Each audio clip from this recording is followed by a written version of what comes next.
জয় গুরু। খামখেয়ালি প্রাণ চ্যানেলে আপনাদের স্বাগত। আজ আমরা পড়ব নিগম চিত্ত অনুধ্যান। জয় গুরু। রহস্য ভরা দুর্গম দুর্বোধ্য চিত্ত নিগম চিত্ত।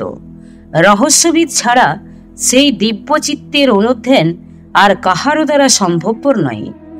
নিগম চিত্তের সুবিস্তৃত এলাকা নির্বিকল্প ভূমিতে, সেই ভূমিতে যে সাধক আরোহণ করিতে সমর্থ, তিনি একমাত্র সেই প্রদেশের বার্তা আভাসে ইঙ্গিতে কিছু ব্যক্ত করিতে পারেন। নির্বিকল্প ভূমি হইতে বুদ্ধিত চিত্তই গুরুচিত্ত বা নিগম চিত্ত। আমরা আজ সেই দিব্য মঙ্গল চিত্তের অনুধ্যানেই নিমগ্ন হইব। মহাপ্রাণের বিশাল হৃদয়ের ধ্যানই হইবে আমাদের লক্ষ্য। গীতায় প্রপন্ন শিষ্য অর্জুনকে জগৎগুরু শ্রীকৃষ্ণ ভগবত প্রাপ্তির উপায় সম্পর্কে বহু উপদেশ প্রদান করিয়াছেন। গুরুত্ববোধে এখানে দুইটি শ্লোকের কথায় আলোচনা করিব।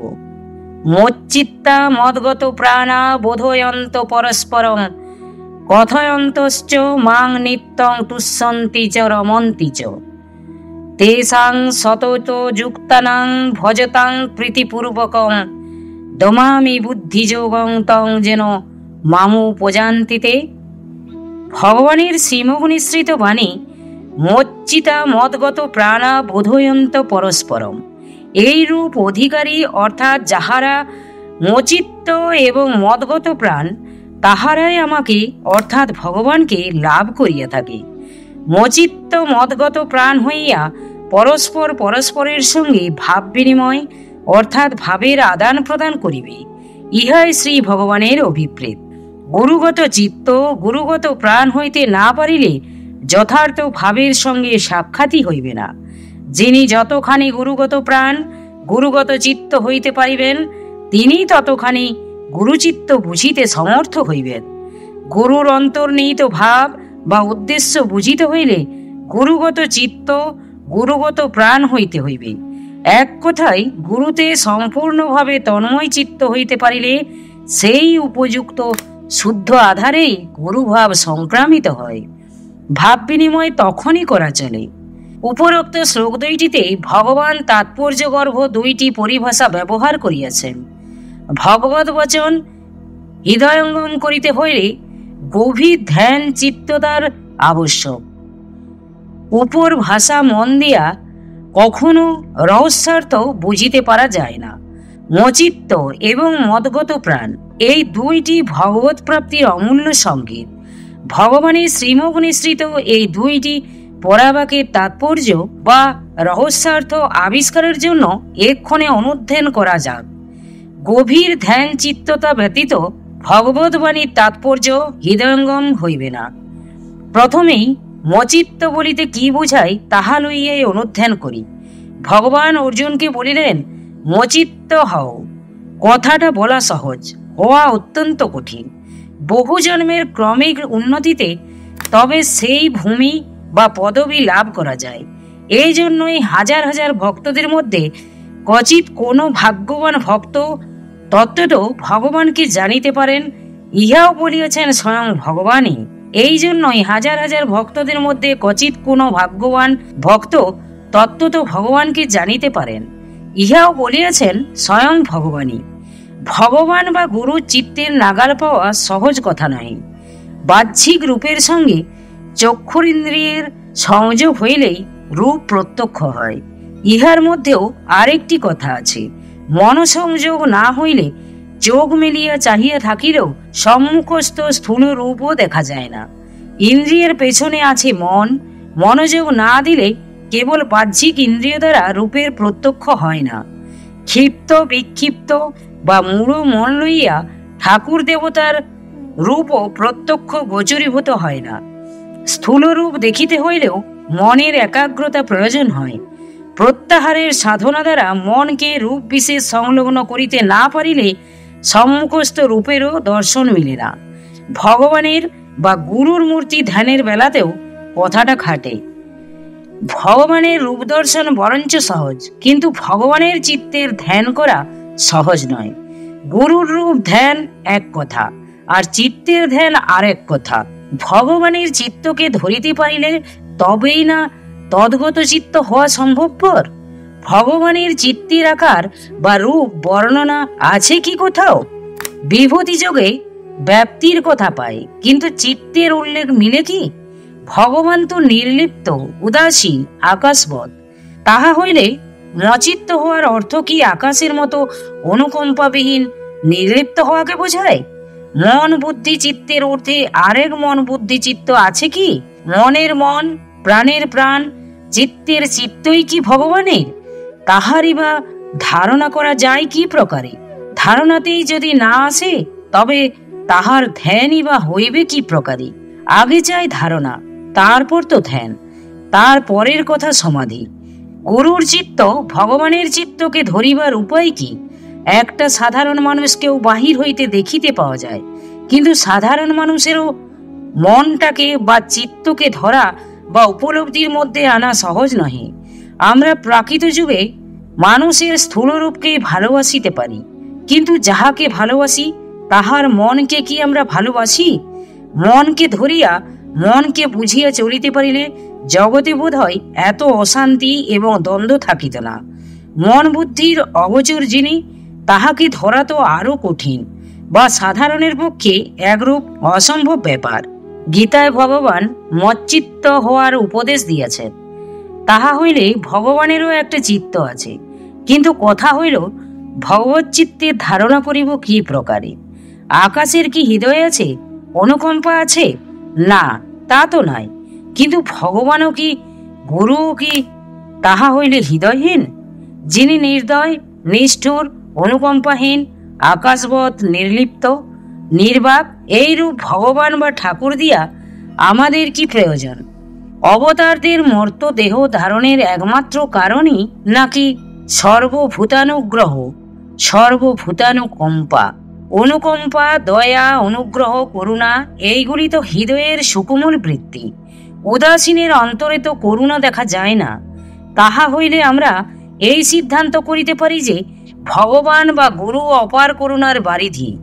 ভগবানের হৃদয় দয়া, মায়া, করুণায় মাখা। তিনি অশেষ কল্যাণ গুণসম্পন্ন এবং হেয় গুণ বিবর্জিত। এখানে কিন্তু ভগবত চিত্তের একটা সুস্পষ্ট ধারণা পাওয়া গেল। ভগবান জীব দুঃখ কাতর, গুরুও তাই। অশেষ কল্যাণ গুরু সম্পন্ন যেমন ভগবান, তেমনি গুরুও। তাহা হইলে মচ্চিত্ত বলিতে অশেষ করুণামণ্ডিত চিত্তই বুঝিতে হইবে। ভগবানের বা গুরু চিত্তকে ধ্যান করিতে হইবে। গুরু চিত্ত বা ভগবত চিত্ত একই উপাদানে গঠিত। গুরুর ইচ্ছা বা ভগবানের ইচ্ছা করুণার বা অনুকম্পার মহাসাগর হইতে উদ্ভূত। শ্রীগুরু ভগবত ইচ্ছাকে ধরিতে হইলে সেই মহাসাগরে চিত্তের নিমজ্জন আবশ্যক। গুরুচিত্ত বা ভগবত চিত্ত নিরালম্ব নির্বিশেষ, আবার করুণায় তাহারা সবিশেষ, অনুকম্পা মূর্তি তাহারা। ভগবানের ধ্যান বলিতে ভগবত চিত্তের ধ্যান, গুরুর ধ্যান বলিতে গুরু চিত্তের ধ্যান বুঝিতে হইবে। সম্বোধি চিত্তের সম্যক ধ্যানই আসল ধ্যান। মূর্তির পেছনে যে ভাব অর্থাৎ করুণা, অনুকম্পা, হৃদয়বত্তা ইত্যাদি রহিয়াছে, মূর্তিকে অবলম্বন করিয়া সেই পরম ভাবগুলিরই ধ্যান করিতে হইবে, তবেই ধ্যানে মনস্থির হইবে।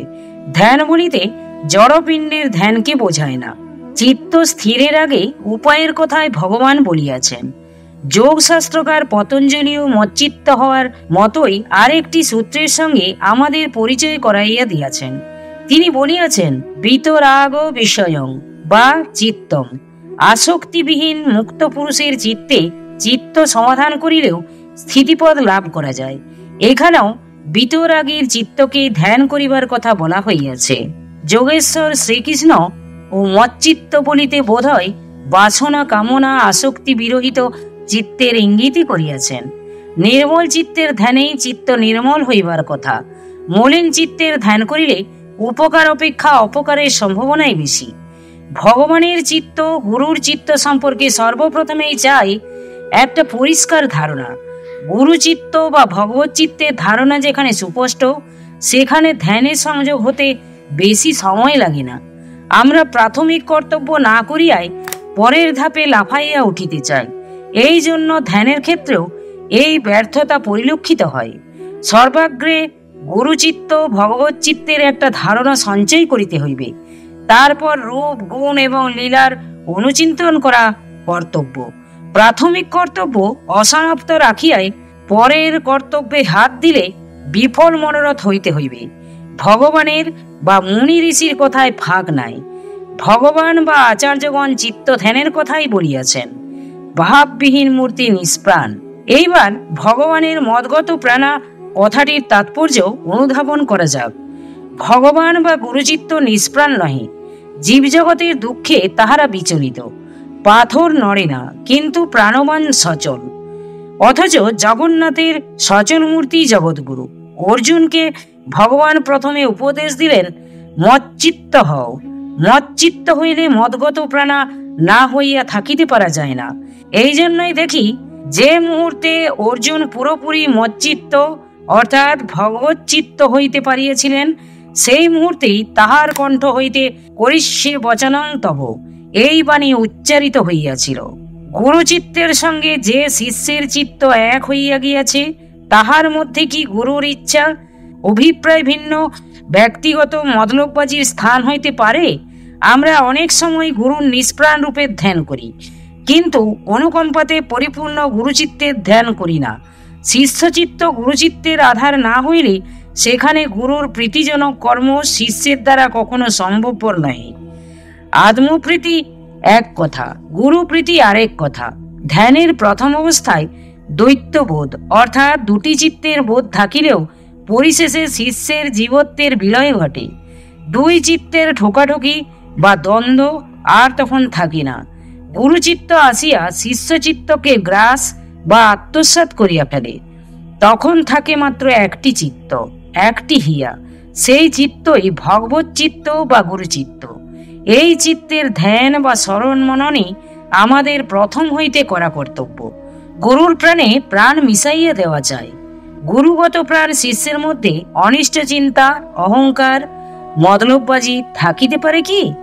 গুরুচিত্তে গুরুর প্রাণ যে প্রাণে যে আধারে জাগ্রত, সেখানে যে গুরুর মতোই দ্বন্দ্ববিহীন একছত্রাধিপত্য দেখা দিবে।